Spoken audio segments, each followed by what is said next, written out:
拎准旁边盘。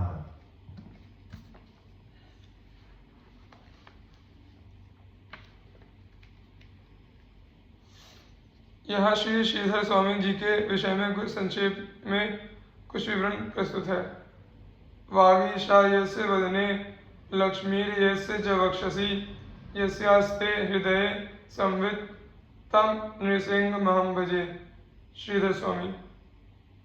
प्रामाणिक सामग्री तो कोई है नहीं जो किंवदंतियां हैं उन्हीं के आधार पर कुछ कहना है। महापुरुषों के जीवन के सत्य को ऐसी किंवदंतियां ही कुछ प्रकट कर पाती हैं। ईसा की 10वीं या 11वीं सदी की बात होगी। दक्षिण भारत के किसी नगर में वहाँ के राजा और मंत्री में मार्ग चलते समय भगवान कृपा तथा प्रभाव के संबंध में बात हो रही थी। मंत्री कह रहे थे भगवान की उपासना से उनकी कृपा प्राप्त करके अयोग्य भी योग्य हो जाता है, कुपात्र भी सत्पात्र हो जाता है, मूर्ख विद्वान हो जाता है। संयोग की बात या दया में भगवान की इच्छा। राजा ने देखा कि एक बालक फूटे पात्र में तेल लिए जा रहा है। राजा ने मंत्री से पूछा, क्या यह बालक भी बुद्धिमान हो सकता है? मंत्री ने बड़े विश्वास के साथ कहा, भगवान की कृपा से अवश्य हो सकता है। बालक बुलाया गया। पता लगा कि वह ब्राह्मण का बालक है। उसके माता पिता उसे बचपन में ही छोड़कर परलोक चले गए थे। परीक्षा के लिए नृसिंह मंत्र की दीक्षा दिलाकर उसे आराधना में लगा दिया गया। बालक भी सब प्रकार से भगवान के भजन में लग गया। उस अनाथ बालक की भक्ति देखकर अनाथों के वे एकमात्र नाथ प्रकट हो गए। नृसिंह रूप में दर्शन देकर भगवान ने बालक को वरदान दिया, तुम्हें वेद वेदांत दर्शन शास्त्र आदि का संपूर्ण ज्ञान होगा और मेरी भक्ति तुम्हारे हृदय में निवास करेगी। बालक और कोई नहीं, वे हमारे चैत्र नायक श्रीधर स्वामी थे। अब इस बालक की विद्वत्ता का क्या पूछना। भगवान की दी हुई विद्या की लोक में भला कौन बराबरी कर सकता है। बड़े बड़े विद्वान इनका सम्मान करने लगे। राजा इन्हें आदर देने लगे। धन का अभाव नहीं रहा। विवाह हुआ और पत्नी आई, परंतु भगवान के भक्त विषयों में उलझा नहीं करते और न दया में भगवान ही भक्तों को संसार के विषयों में आसक्त रहने देते हैं। गृहस्थ होकर भी इनका चित्त घर में लगता नहीं था। सब कुछ छोड़कर केवल प्रभु का भजन किया जाए, इसके लिए इनके प्राण तड़पते रहते थे। इनकी स्त्री गर्भवती हुई। प्रथम संतान को जन्म देकर वह परलोक चली गई। स्त्री की मृत्यु से इन्हें दुख नहीं हुआ। इन्होंने इसे प्रभु की कृपा ही माना, परंतु अब नवजात बालक के पालन पोषण में व्यस्त रहना इन्हें अखंड लगा। ये विचार करने लगे, मैं मोहवश ही अपने को इस बच्चे का पालन पोषण करने वाला मानता हूँ।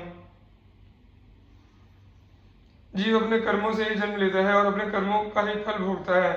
विश्वम्भर भगवान ही सबका पालन तथा रक्षण करते हैं। ये शिशु को भगवान की दया पर छोड़कर भजन का निश्चय करके घर छोड़ने को उद्यत हुए, पर बच्चे के मोह ने एक बार रोका। लीला में प्रभु की लीला से इनके सामने घर की छत से एक पक्षी का अंडा भूमि पर गिर पड़ा और फूट गया। अंडा पक चुका था। उससे लाल लाल बच्चा निकलकर अपना मुंह खिलाने लगा। इनको ऐसा लगा कि इस बच्चे को भूख लगी है, यदि अभी कुछ न मिले तो यह मर जाएगा। उसी समय एक छोटा कीड़ा उड़कर फूटे अंडे के रस पर आ बैठा, उसमें चिपक गया। पक्षी के बच्चे ने उसे खा लिया। भगवान की लीला देखकर श्रीधर स्वामी के हृदय में बल आ गया। ये वहां से काशी चले आए। विश्वनाथपुरी में आकर भगवान के भजन में तल्लीन हो गए। श्री श्रीधर स्वामी जी श्री बिंदु माधव जी के बड़े ही भक्त थे। काशी वास करते समय एक विद्यार्थी आपकी सेवा में रहा करता था। संयोग से उसका भी नाम माधव ही था। एक बार की बात है, आप बीमार पड़ गए। उस समय माधव आपकी सेवा में था। उस बीच माधव के पिताजी बीमार पड़ गए और उसके घर से बुलाने के लिए आदमी आ गया, पर दुख कातर श्री स्वामी जी ने स्वयं अस्वस्थ रहते हुए भी माधव को उसके पिता की सेवा में आग्रहपूर्वक भेज दिया। माधव गुरु की आज्ञा मानकर चला गया। इधर स्वामी जी ज्वर की अधिकता से अचेता अवस्था में हो गए और माधव माधव कहकर उसे बुलाने लगे। भक्त वत्सल भगवान अपने भक्ति पुकार सुनकर इस स्थिति में भला कैसे अनसुनी कर सकते थे। भगवान श्री बिंदु माधव ने विद्यार्थी माधव का रूप बनाया और आगे सेवा करने। अब विद्यार्थी बने भगवान बिंदु माधव श्रीधर स्वामी की परिचर्या करते, उनके लिए भोजन बनाते तथा गुरु की समस्त आज्ञाओं का पालन करते। इस प्रकार कई दिन बीत गए। श्री स्वामी जी स्वस्थ हो गए। उधर विद्यार्थी माधव के पिता भी स्वस्थ हो गए थे, अतः वह गुरु जी के पास लौट आया। उसे आया देख भगवान अंतर्ध्यान हो गए। आने पर माधव ने देखा कि चूल्हा जल रहा है, उस पर खिचड़ी बन रही है, पर कोई बनाने वाला न दिखाई दिया। श्री स्वामी जी विश्राम कर रहे थे। बालक माधव ने गुरुजी को अपने पिता के स्वस्थ हो जाने की सूचना दी और पूछा, गुरुदेव मेरी अनुपस्थिति में आश्रम की व्यवस्था कौन कर रहा था? आपकी सेवा में कौन था? और यह खिचड़ी कौन पका रहा है? श्री स्वामी जी उसके प्रश्नों को सुनकर आश्चर्यचकित हो गए और बोले, बेटा माधव, तू ही तो मेरे पास था, तू ही तो आश्रम की व्यवस्था भी कर रहा था और तूने मेरी सेवा भी की, और अभी तूने ही तो चूल्हा जला खिचड़ी चढ़ाई है, फिर मुझसे ऐसे प्रश्न क्यों कर रहा है? माधव ने कहा, गुरुजी मैं तो आपकी आज्ञा से ही अपने अस्वस्थ पिता की सेवा में गांव गया था, फिर मैंने कैसे आपकी सेवा की? अब श्री श्रीधर स्वामी जी के समक्ष सारी बात स्पष्ट हो गई कि मेरे माधव माधव पुकारने पर आकर मेरी सेवा करने वाले स्वयं भक्तवत्सल भगवान बिंदु माधव ही थे।